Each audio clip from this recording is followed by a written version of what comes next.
Boa tarde a todos e a todas. Que a paz do Senhor Jesus acalme as nossas tempestades e que nós possamos encontrar cada vez mais fé e confiança nos tempos de hoje. Havia um homem que tinha uma casa e ele morava nessa casa até que um dia teve uma chuva muito forte. E essa chuva foi tão forte, que começou a ter uma enchente. Era muita água. E a água começou a subir naquela casa. E ele ficou lá, atento, até que passa um barquinho.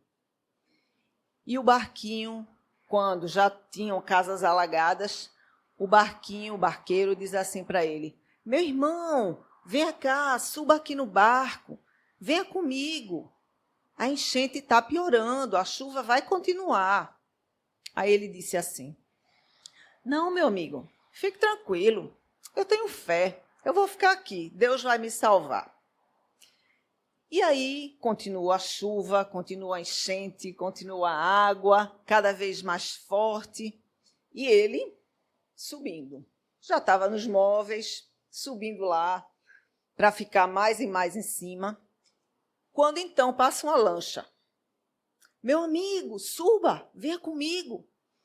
A água está enchendo, você vai ficar aqui alagado, eu já salvei várias pessoas aqui perto, vamos comigo.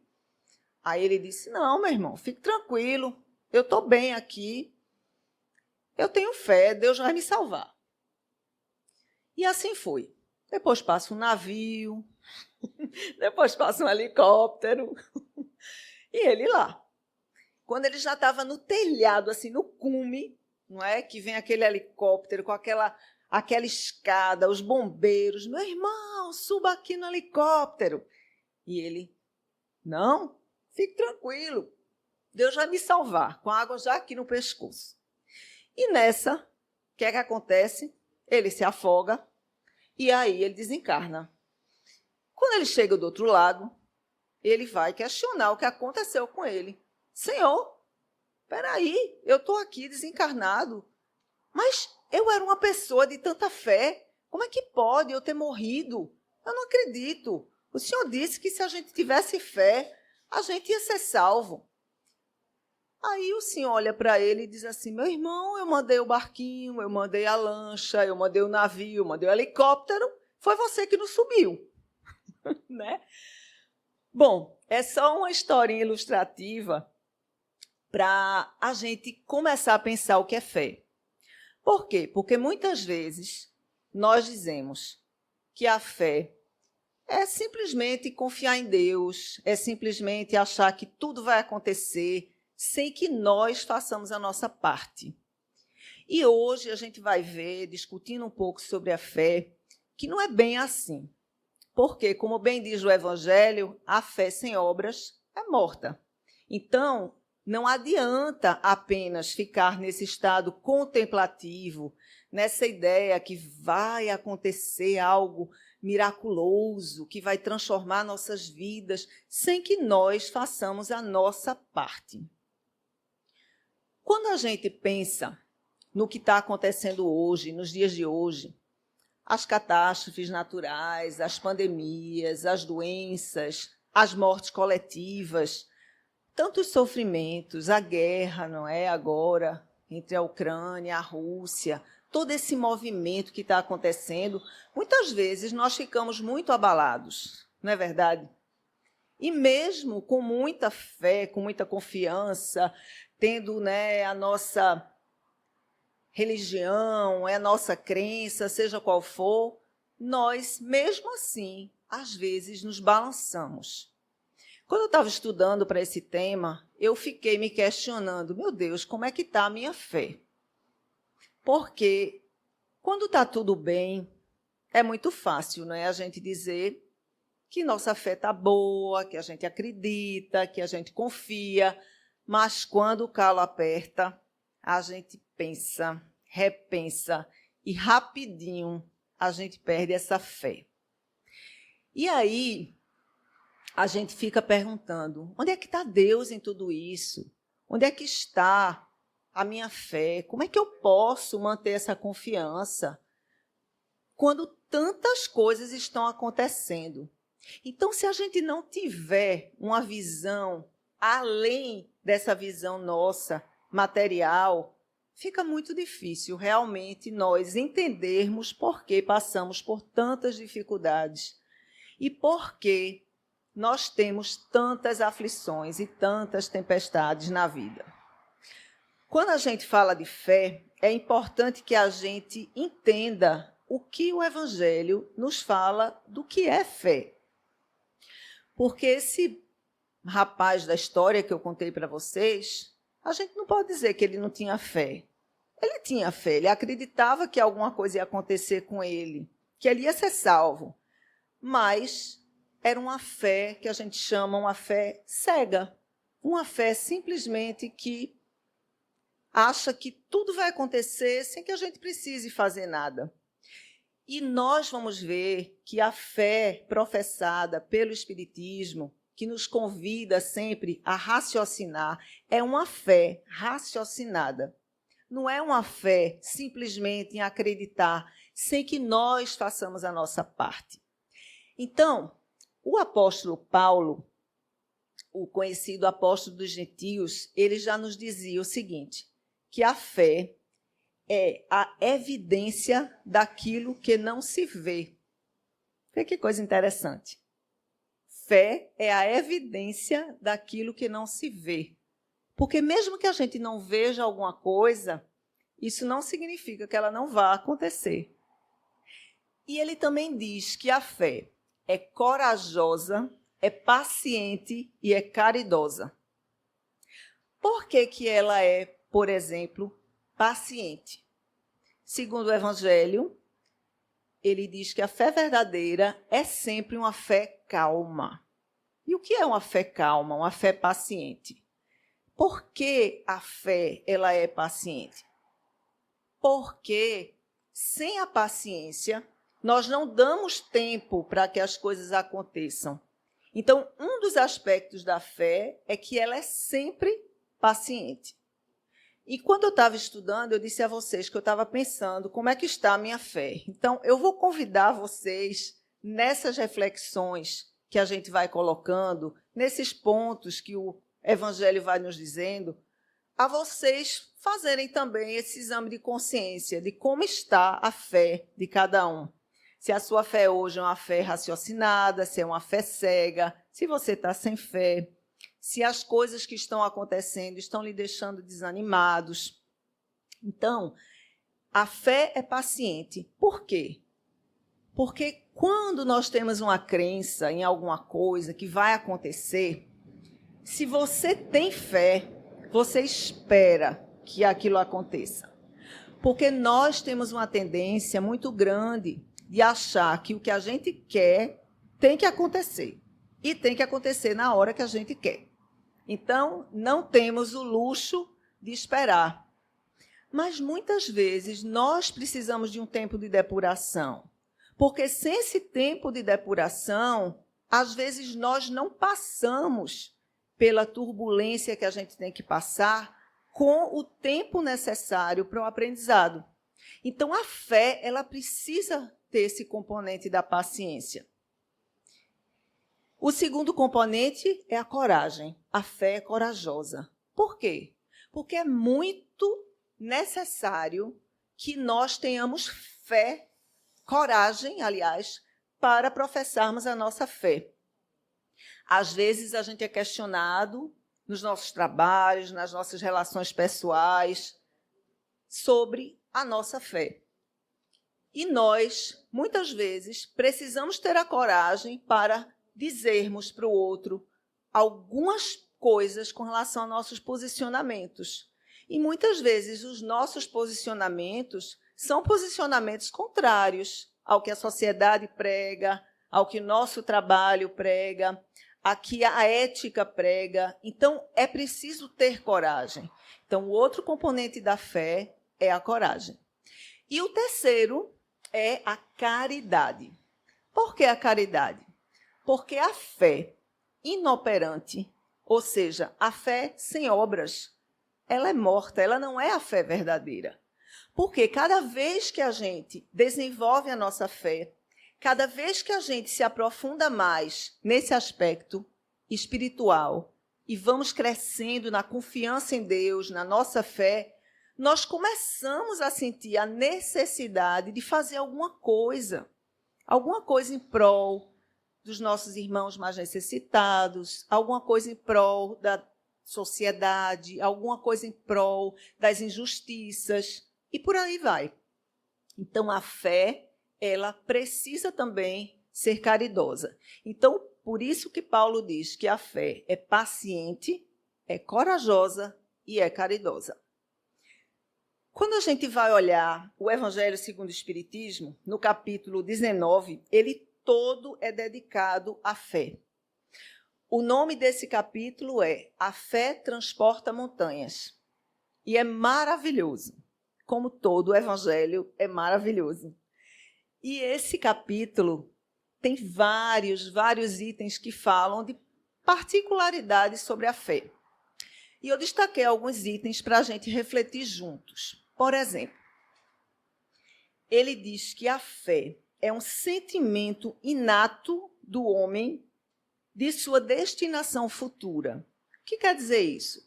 Quer dizer que todos nós nascemos com um germezinho dentro da gente que nos indica que tem alguma coisa a mais do que isso aqui que a gente vive.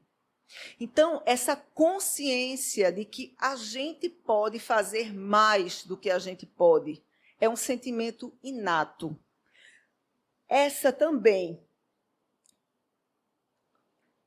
Esse germe latente que existe dentro da gente, de que nós podemos fazer, que nós podemos transformar, que nós podemos agir, é um componente da fé muito importante.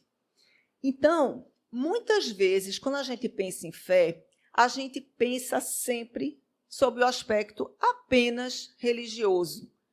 Quando a gente pensa, fulano tem muita fé, a gente geralmente pensa em pessoas que são muito espiritualizadas, pessoas que vivem, talvez, em estados contemplativos, de muita oração, mas a fé não é apenas algo de caráter religioso. Quer um exemplo? Quantas pessoas vocês conhecem que não têm absolutamente religião nenhuma, mas têm uma fé enorme? Ou outras pessoas que têm uma religião e não têm fé. Então, a fé, a gente precisa entender que ela não está necessariamente vinculada ao aspecto religioso apenas. Apesar de que, quando somos, de fato, religiosos e empenhados no nosso crescimento espiritual, nós podemos desenvolver essa fé muito mais do que alguém que não tem esse conhecimento religioso. Porque a religião nos convida a esse aspecto transcendental. E esse aspecto transcendental, a fé está incluída nele.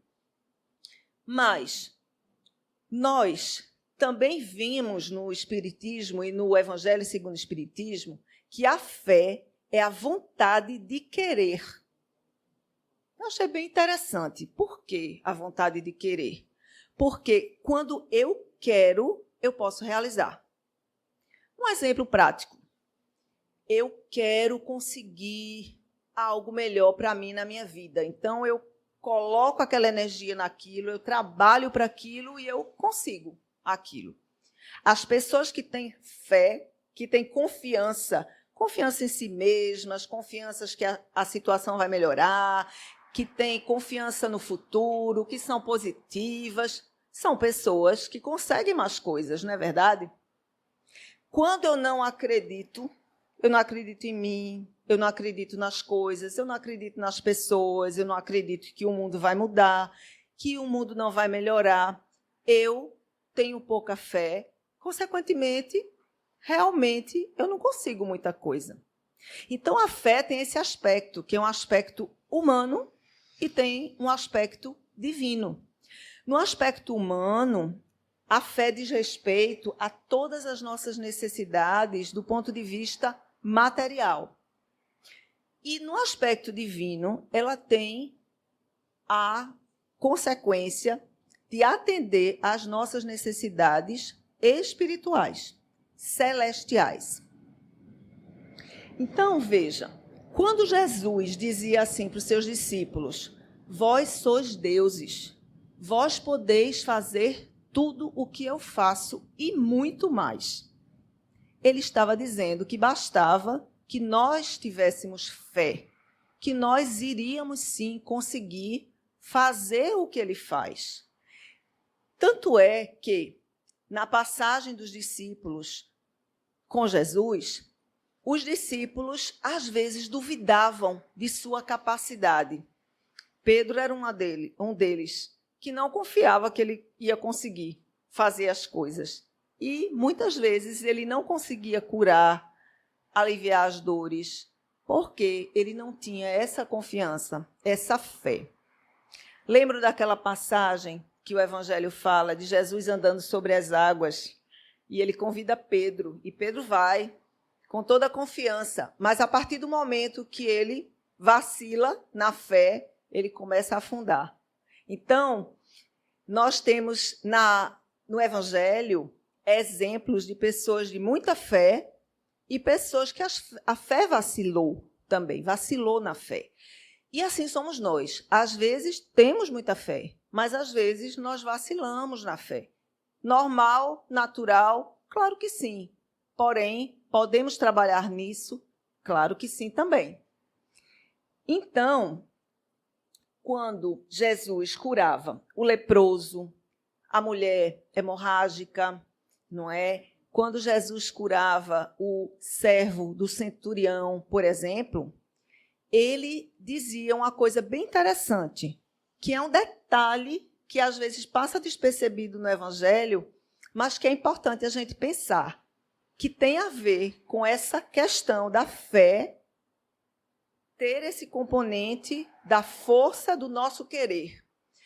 Quando Jesus ia curar, pode prestar atenção, em todos os relatos que a gente lê das curas de Jesus, ele sempre perguntava: o que queres que eu faça?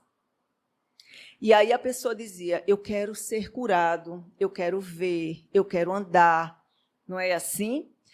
E aí ele percebia que aquela pessoa estava pronta para receber esta bênção da cura e, através da vontade dessa pessoa, ela era curada.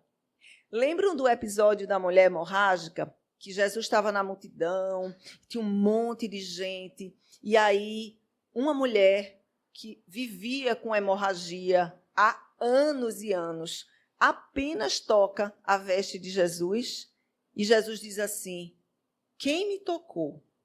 E aí os discípulos disseram: como assim, mestre, quem te tocou? Uma multidão dessa, como é que a gente vai saber quem te tocou aqui?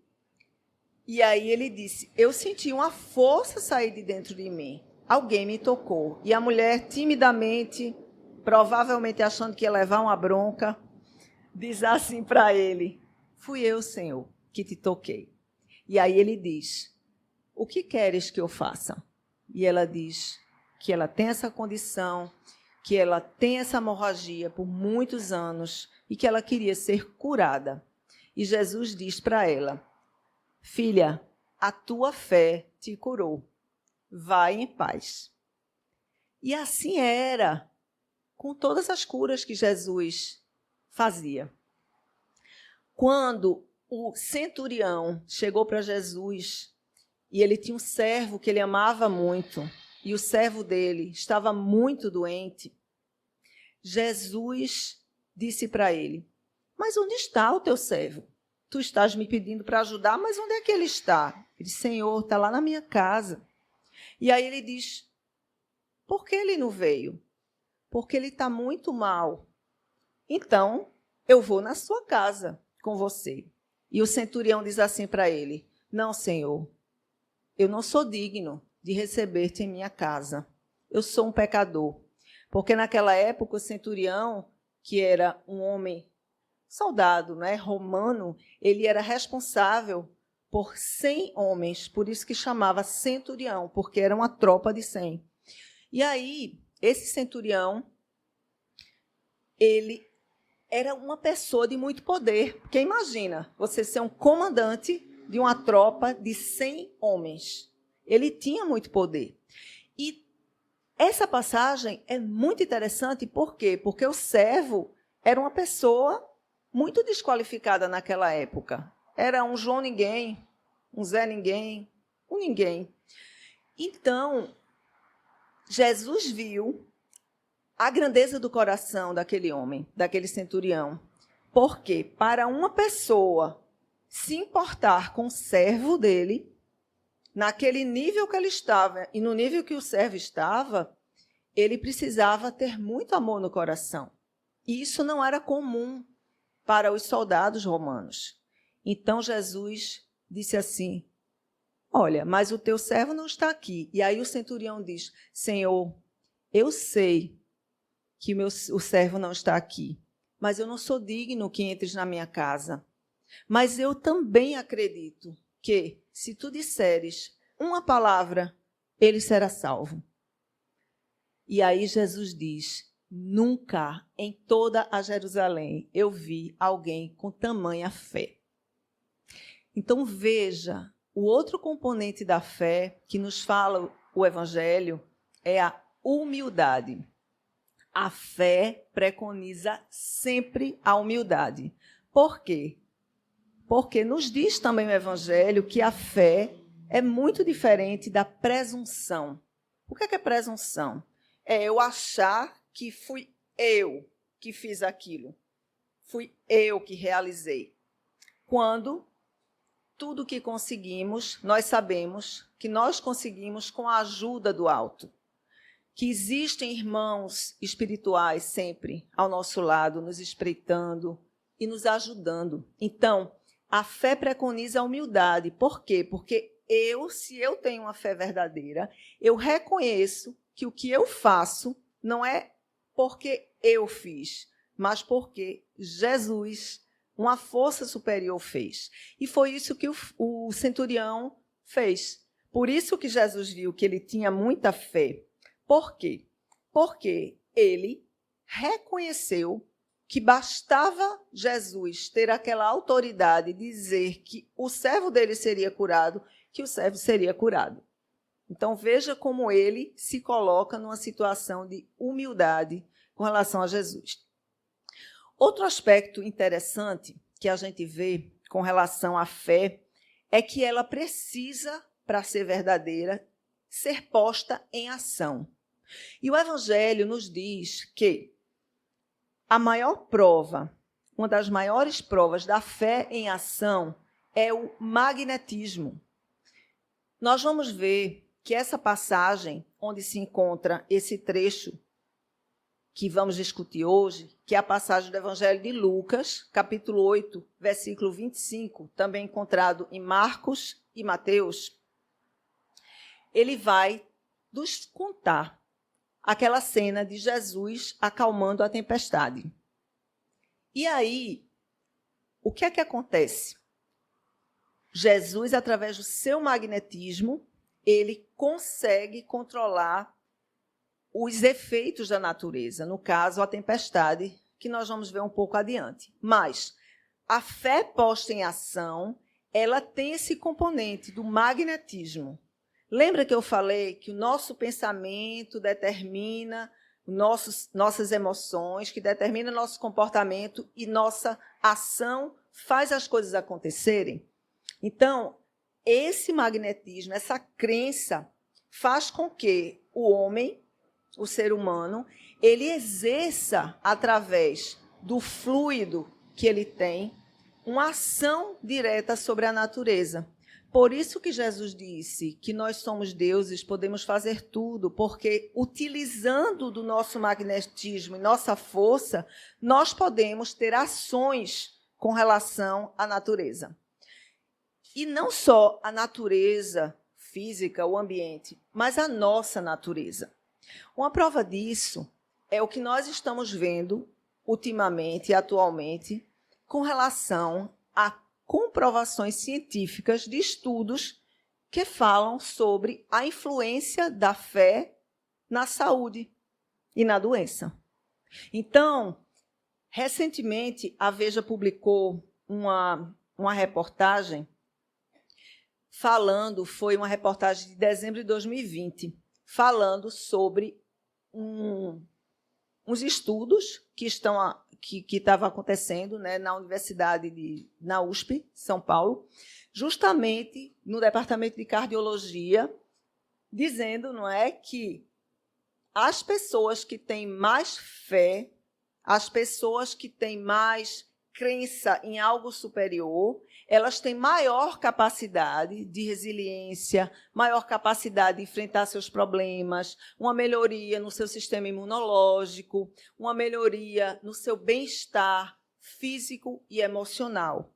Então, não é balela o que a gente está vendo. Para vocês terem ideia, nos Estados Unidos, 9 de 10 universidades têm um programa de saúde e espiritualidade.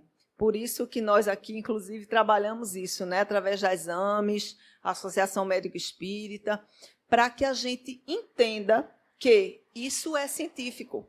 Então, o espiritismo, no seu tríplice aspecto religioso, filosófico e científico, já falava disso há muito tempo. E agora a ciência está comprovando isso. Outro aspecto interessante da fé é que ela, para ser proveitosa, ela deve ser ativa. Então, não adianta, como eu falei antes, só ter a fé se nós não exercitamos e praticamos essa fé. Muita gente diz assim, eu sou uma pessoa de pouca fé, eu queria ter mais fé. Mas a fé é um exercício prático.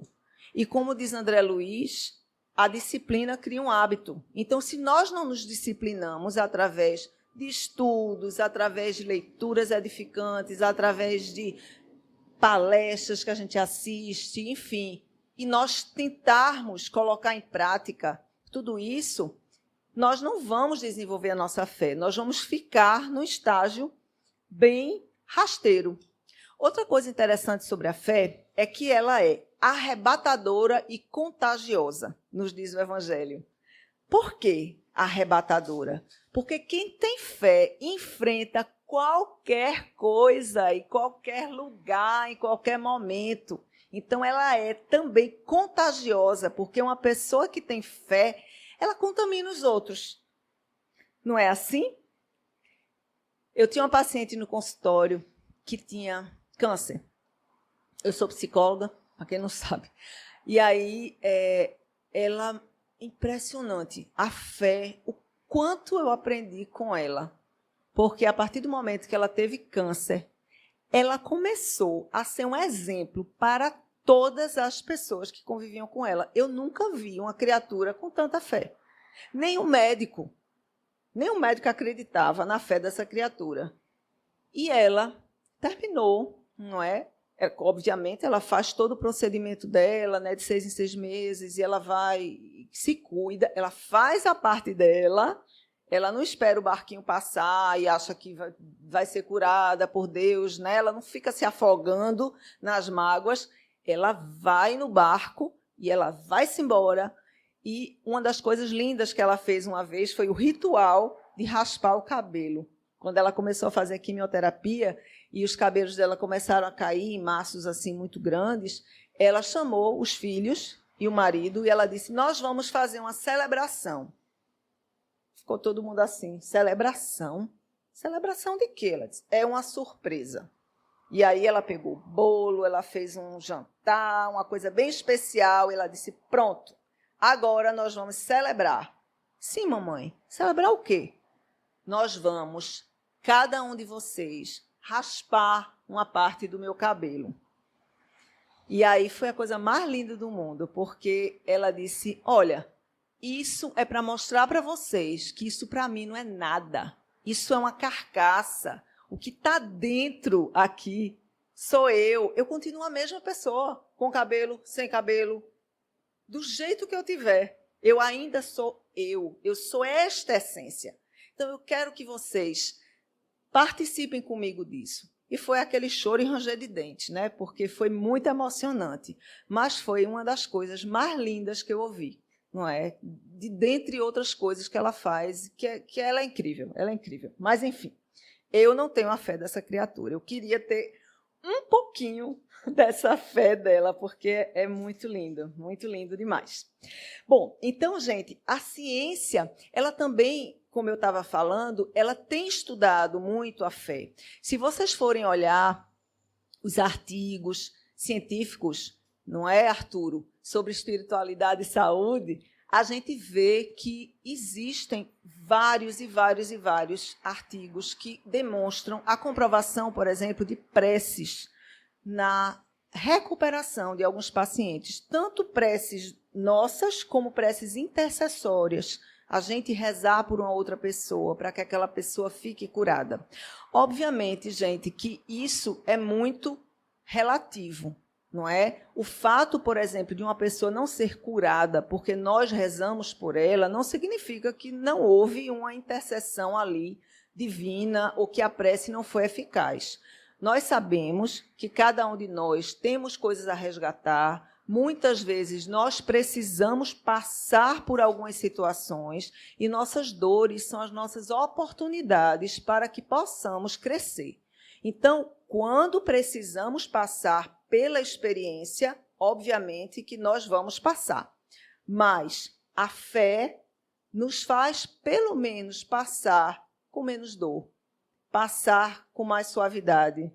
E a prece, com certeza, nos faz ter mais bálsamo para acalmar as nossas feridas, passando por esses momentos.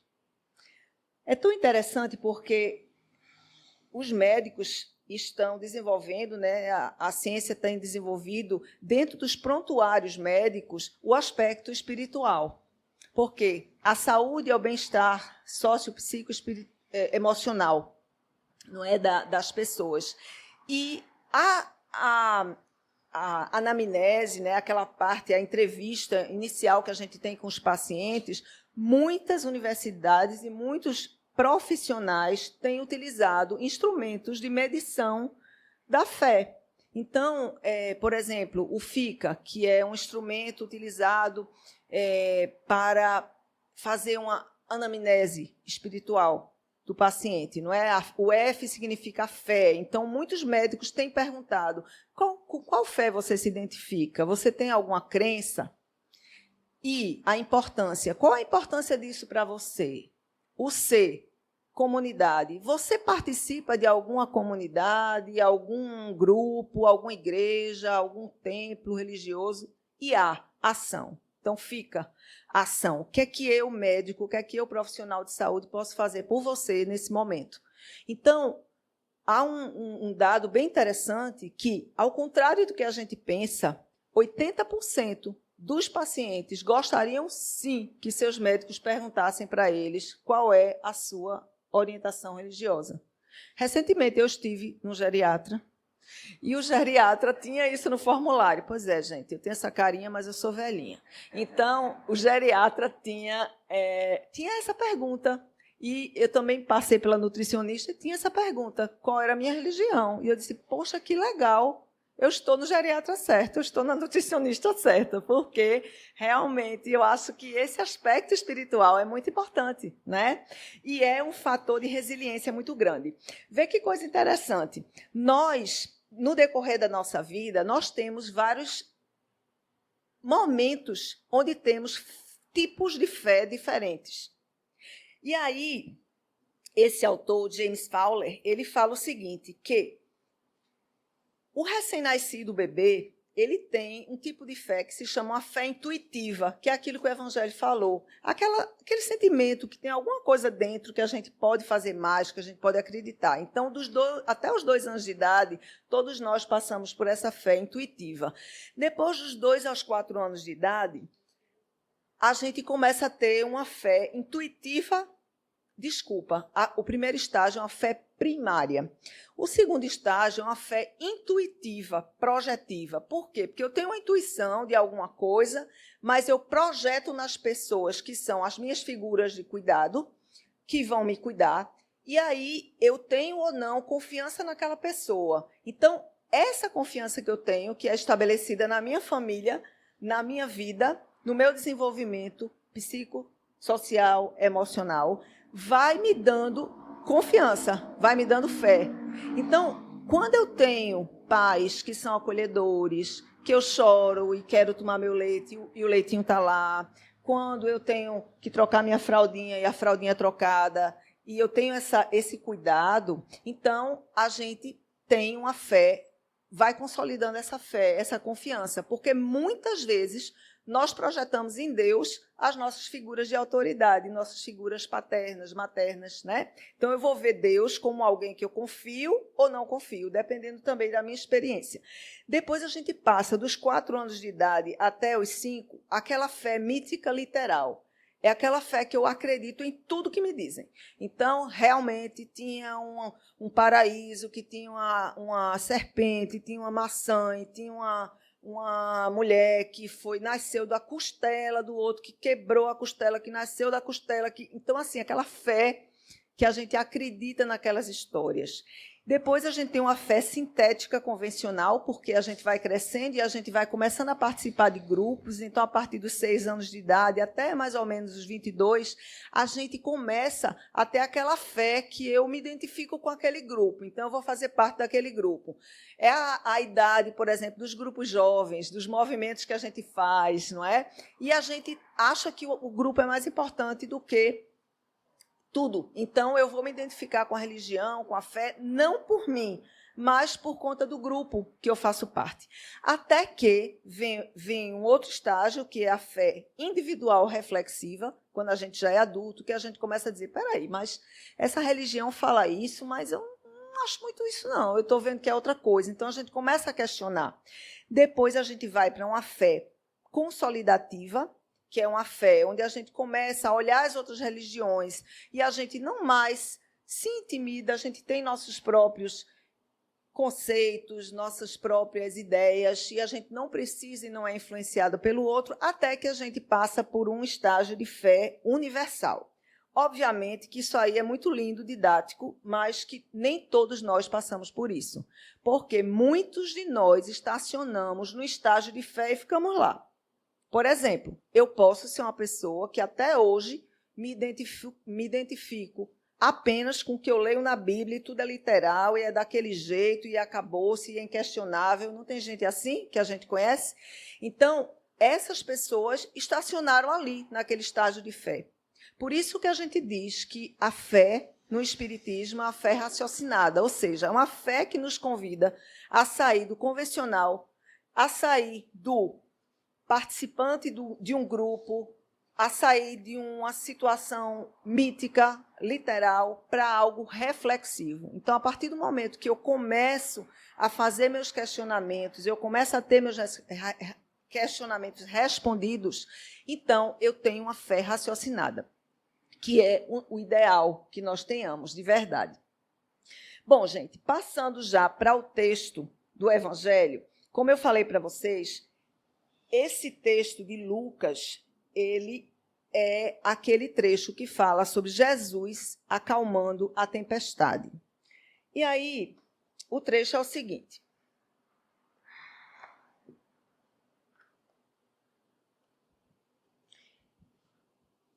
E naquele dia, sendo já tarde, disse-lhes, isso é Jesus falando para eles, passemos para outra margem. E eles, deixando a multidão, o levaram consigo, assim como estava, no barco. E havia também com ele outros barquinhos. E levantou-se grande temporal de vento, e subiam as ondas por cima do barco, de maneira que já se enchia de água. E ele estava na popa, dormindo sobre uma almofada. E despertaram-no, dizendo, Mestre, não te importa que perecemos? E ele, despertando, repreendeu o vento e disse ao mar, Cala-te, aquieta-te. E o vento se aquietou, e houve grande bonança. E disse-lhes: por que sois tão tímidos? Onde está a vossa fé? E sentiram um grande temor, e diziam uns aos outros: mas quem é este, que até o vento e o mar lhe obedecem? Então, esse trecho é cheio de simbologia que a gente vai destrinchar aqui um pouquinho para a gente entender. Primeiro, é um texto que diz respeito a muitos de nós, porque todos de nós aqui passamos por tempestades.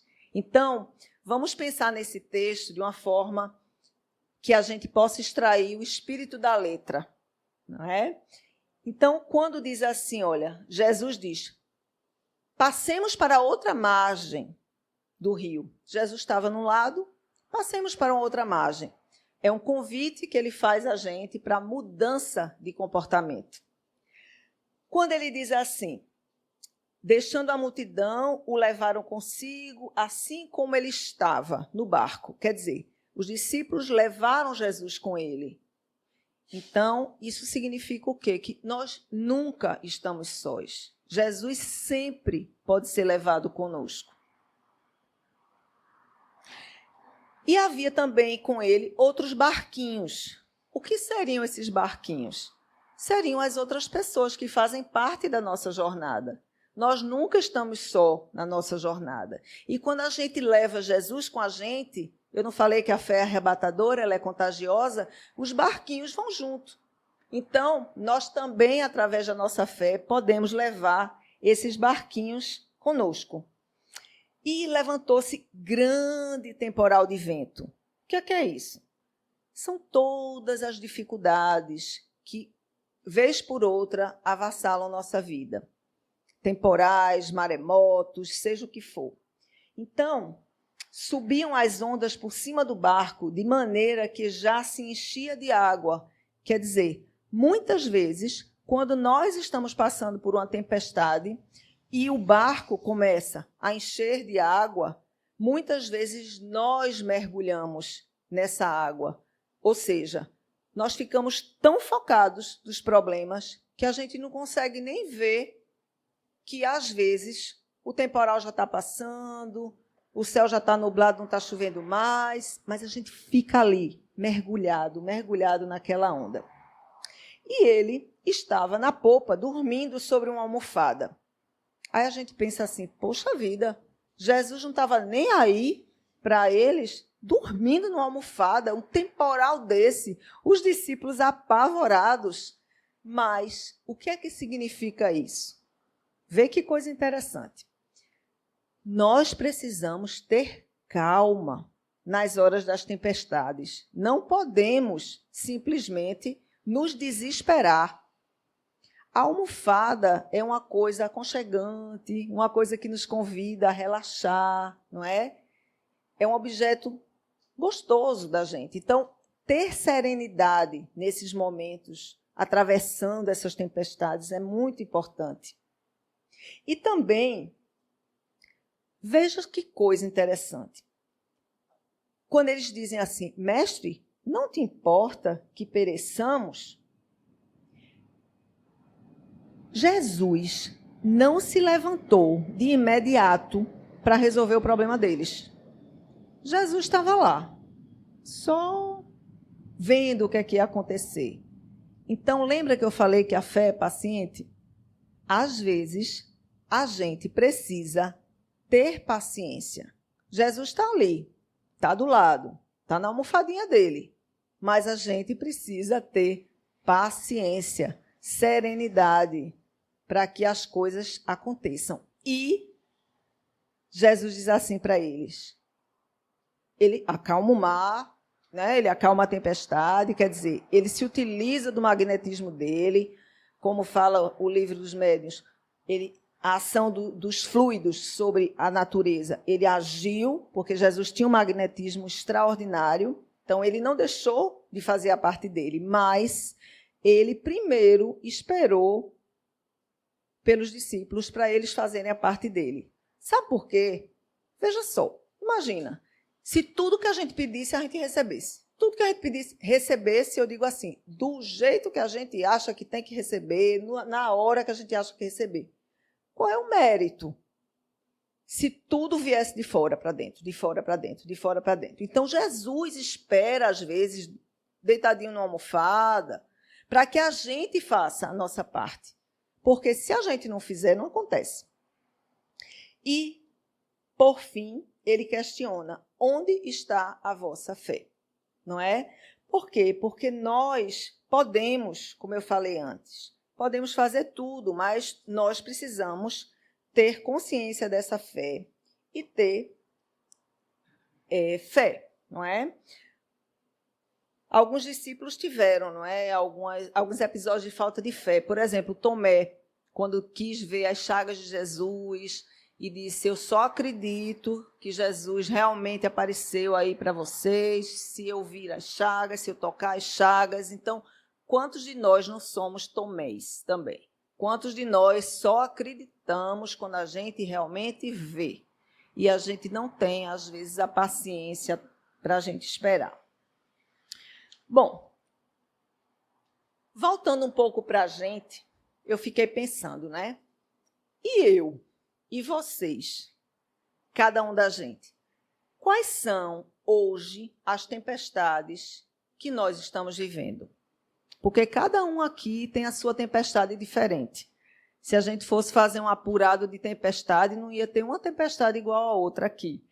Cada um passa por sua própria tempestade. Então, qual é a sua tempestade hoje? É uma doença? É um problema financeiro? É a morte de alguém querido? É uma perda financeira? É um desemprego? É uma doença de alguém? É talvez uma provação do tipo alguém te magoou, algum sentimento de culpa, alguma mágoa, algum ressentimento, algum problema interpessoal com alguém da sua família, ou aquele chefe que você não suporta, ou aquele trabalho que você não aguenta mais. Então, qual é a tua tempestade hoje? Qual é a minha tempestade hoje? E a gente sabe que existem tempestades externas e tempestades internas. A gente está vivendo uma tempestade, por exemplo, de um problema financeiro. O mundo não é, está vivendo muita gente desempregada, muita gente com dificuldades financeiras. É uma tempestade, mas é uma tempestade externa. Essas tempestades externas, elas passam, mas muitos de nós estamos tendo dores muito grandes, muito fortes dentro da gente, que são as nossas tempestades internas. Às vezes a gente está se questionando diante de alguma decisão muito difícil, às vezes a gente está passando por um momento onde a gente tem que tomar algumas decisões muito difíceis, até com relação à nossa questão moral. Algumas coisas que a gente precisa renunciar para realmente a gente entrar pela porta estreita, a gente seguir o Evangelho. Então, muitas vezes a gente passa por essas tempestades internas, que são mais difíceis, às vezes mais duradouras, porém, quando a gente passa com fé, quando a gente passa acreditando que isso é uma passagem, que faz parte da nossa vida, que faz parte do nosso aprendizado, nessa escola da vida que a gente vive, com certeza teremos transformações muito profundas e duradouras na nossa vida. Então, vamos aproveitar essas tempestades internas, não vamos pensar que o que nós estamos passando é por acaso. E não vamos brigar com essa tempestade, porque sabe aquela história? Eu gosto muito de mar. Mas quando tem uma onda muito grande e a gente precisa não se afogar com aquela onda, não levar um caldo, né, como a gente chama. Então, o que é que a gente faz? Quando vem a onda, a gente mergulha embaixo da onda. Por quê? Porque ali embaixo o mar não está revolto. Ali embaixo o mar está calmo. Aí a onda passa, a gente levanta a cabecinha e está tudo certo. Então, quando o mar estiver muito revolto na nossa vida, quando a tempestade estiver muito forte, quando a onda estiver ameaçando nos afogar e nos desestabilizar e desestruturar, bora mergulhar. Mergulha, vai para dentro do teu coração. Olha o que está acontecendo. Procura analisar se você está causando aquela tempestade. Porque ninguém tem culpa das suas tempestades. Nós somos os responsáveis por nós mesmos. Cada um de nós tem a nossa jornada e cada um é responsável por seus atos.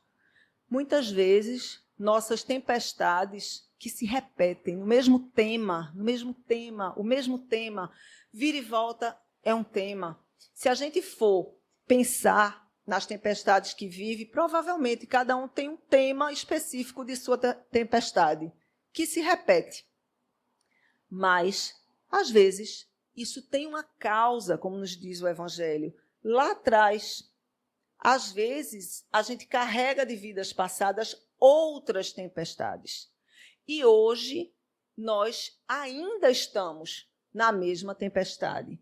Mas o importante é a gente mergulhar, para a gente poder entender se essa causa realmente é de fora para dentro ou é de dentro para fora, porque muitas vezes nós perpetuamos as nossas tempestades. E será que, diante de algumas dessas tempestades, nós nos mudamos em alguma coisa? Estamos vivendo a tempestade, por exemplo, da pandemia. Quantos de nós aprendemos alguma coisa com essa pandemia? O que a gente tirou dessa experiência, ou está tirando dessa experiência, por exemplo, não é? Eu fico pensando, por exemplo, o Paulo de Tarso, como ele viveu, não é? Um exemplo de fé corajosa e uma fé verdadeira, uma fé transformadora. Paulo perseguiu os cristãos e aí, de repente, ele se vê na estrada de Damasco, no seu cavalo, vem aquela luz, ele cai do cavalo, vê aquela luz cega ele, e aí, naquela cegueira, ele percebe a presença de Jesus, e Jesus diz: Saulo, por que me persegues? Ele diz: Senhor, né? Que queres que eu faça? E é isso que a gente tem que perguntar, não é? Nas nossas tempestades: Senhor, eu não estou entendendo nada que está acontecendo aqui comigo, mas o que queres que eu faça nesse momento, dessa tempestade na minha vida? Porque só assim a gente vai crescer, só assim a gente vai aprender, só assim a gente não vai se afogar nessas tempestades.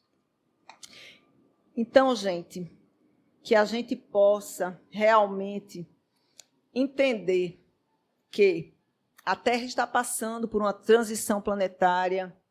A Gênese, no seu último capítulo, que é o capítulo 18, ela fala sobre os tempos que são chegados. Capítulo maravilhoso para a gente ler, não para a gente ficar apavorado, mas para a gente entender que tudo o que está acontecendo tem uma justiça divina, tem uma causa, tem um motivo, nada é por acaso. E as nossas tempestades e as tempestades mundiais que estão acontecendo hoje têm muito a ver com esta transição planetária.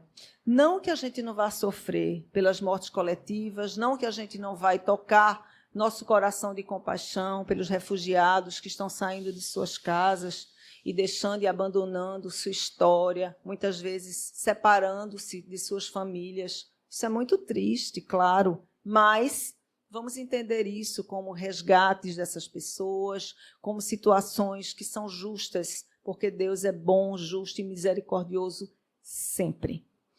E como é que a gente está se preparando? Como é que está a nossa fé? Será que nós estamos tendo esse tempo de confiança? Será que estamos confiando de fato em Deus, na providência divina, confiando em nós, tendo essa paciência que a fé nos requer, essa coragem, e também colocando em ação a nossa parte? Então, só Jesus pode acalmar essa nossa tempestade. Só Ele e mais ninguém. Então, confiemos nele, Muitas vezes nós não percebemos a presença dos amigos espirituais que estão sempre conosco, porque nós estamos tão mergulhados nessa água, nesse turbilhão de coisas, que nós muitas vezes não damos ouvidos aos nossos mentores espirituais, aos nossos guias. Nós não mergulhamos, nós ficamos só na superfície do problema. E com isso a gente não cresce. Mas Jesus está nos convidando, não é, a crescer.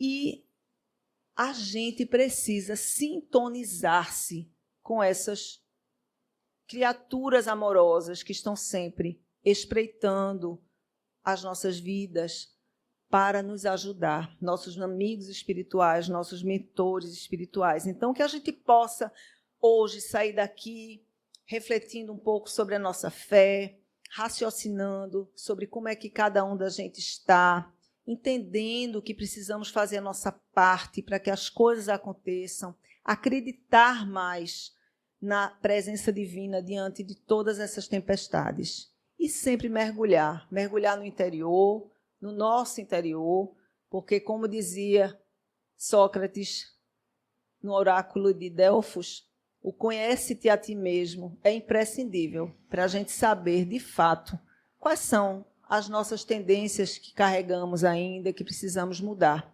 Cada um sabe as suas próprias tempestades, cada um sabe aonde o calo aperta, resta a nós fazermos a nossa parte.